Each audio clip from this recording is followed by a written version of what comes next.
एक interesting observation बताओ।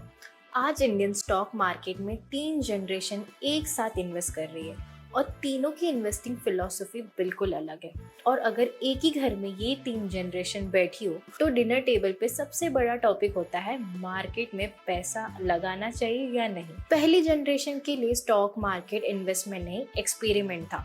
वो कहते थे कि बेटा, शेयर मार्केट में पैसा लगाना मतलब टेंशन फ्री लाइफ को टेंशन वाली लाइफ बनाना है। और उनकी बात उस टाइम पे बिल्कुल सही थी। रेगुलेशन इतने स्ट्रॉन्ग नहीं थे, इंफॉर्मेशन इजीली अवेलेबल नहीं था, और सबसे बड़ा रीजन एफडी ही 14 से 15% रिटर्न्स दे रही। अब जब बैंक खुद 15% दे रहा हो तो कोई क्यों ही बोले चलो आज थोड़ा रिस्क लेते हैं। इसीलिए उनका पोर्टफोलियो सिंपल था, FD, PPF, post office, gold, land और शेयर मार्केट, बस नाम सुना है। फिर आई सेकेंड जनरेशन।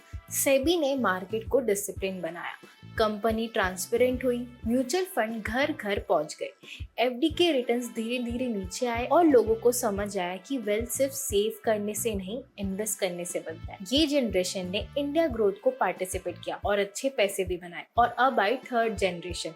इनके लिए इन्वेस्टिंग का मतलब है, सर कोई ऐसा स्टॉक बताओ जो फ्राइडे तक डबल हो जाए। रिसर्च से पहले नोटिफिकेशन आता है, टेलीग्राम, इंस्टाग्राम, यूट्यूब, और अगर स्टॉक 3 दिन तक ऊपर ना जाए तो कमेंट आता है, सर ये स्टॉक डेड हो गया क्या। पोर्टफोलियो से ज्यादा स्क्रीनशॉट होता है, पेशेंस कम और कॉन्फिडेंस अनलिमिटेड। और सबसे डेंजरस लाइन, भाई ने बोला करने का तो करने का। अनफॉर्चुनेटली इंडिया में इन्वेस्टिंग काफी हद तक क्वालिफिकेशन से नहीं, रिकमेंडेशन से चल। ऑफिस का colleague, gym trainer, neighbour, society का अंकल, सब इन्वेस्टमेंट एक्सपर्ट बन जाते। इसीलिए अगली बार जब कोई इन्वेस्टमेंट एडवाइस दे, सिर्फ ये मत पूछे कि कितना रिटर्न मिला, ये भी पूछे आपने कितने मार्केट साइकिल्स देखे। बुल मार्केट में जीनियस बनना बहुत आसान होता है, असली एक्सपीरियंस तब दिखता है जब मार्केट गिर रहा होता है और फिर भी डिसिप्लिन बना रहे। इंडिया का बेस्ट टाइम चला गया है। आज भी बहुत लोग बोलते हैं कि इंडिया की ग्रोथ स्टोरी खत्म हो गई है, अब जो रिटर्न आना था आ चुका। थोड़ा पॉज करके ये डेटा देखिए, वर्ल्ड के टॉप इकोनॉमिक्स के लास्ट 21 ईयर्स के annualise return. Taiwan 13.5%, USA 12.8%, China 12.8%, India 12.1%, Japan 9.8%। अब एक बार सोचिए, इन 21 सालों में .com crash, global financial crisis, Covid, Wars, inflation, political uncertainty, सब कुछ हुआ, लेकिन फिर भी ऑलमोस्ट हर मेजर इकोनॉमिक ने 12% के आसपास लॉन्ग टर्म रिटर्न्स दिए। और डेवलपमेंट के हिसाब से इंडिया अभी भी इनमें से कई देशों से पीछे है। रन खत्म नहीं हुआ, इनिंग्स अभी भी बाकी है।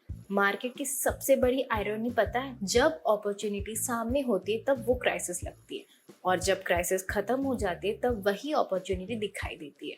इसीलिए हर करेक्शन से डरना बंद कीजिए, इंडिया की ग्रोथ स्टोरी में पार्टिसिपेट कीजिए। नहीं तो 10 साल बाद पोर्टफोलियो देखते हुए सिर्फ एक लाइन निकलेगी, यार उस टाइम थोड़ा इन्वेस्ट कर लेना चाहिए था। और याद रखिए, इक्विटी उन लोगों के लिए है जिनका इन्वेस्टमेंट होराइजन कम से कम 3 साल या उससे ज़्यादा हो। और अगर आप फुल टाइम इन्वेस्टर नहीं हैं तो मेरे हिसाब से डायरेक्ट स्टॉक से ज़्यादा म्यूचुअल फंड बेटर चॉइस है, क्योंकि मार्केट में सबसे बड़ा रिटर्न नॉलेज से नहीं, पेशेंस से बनता है।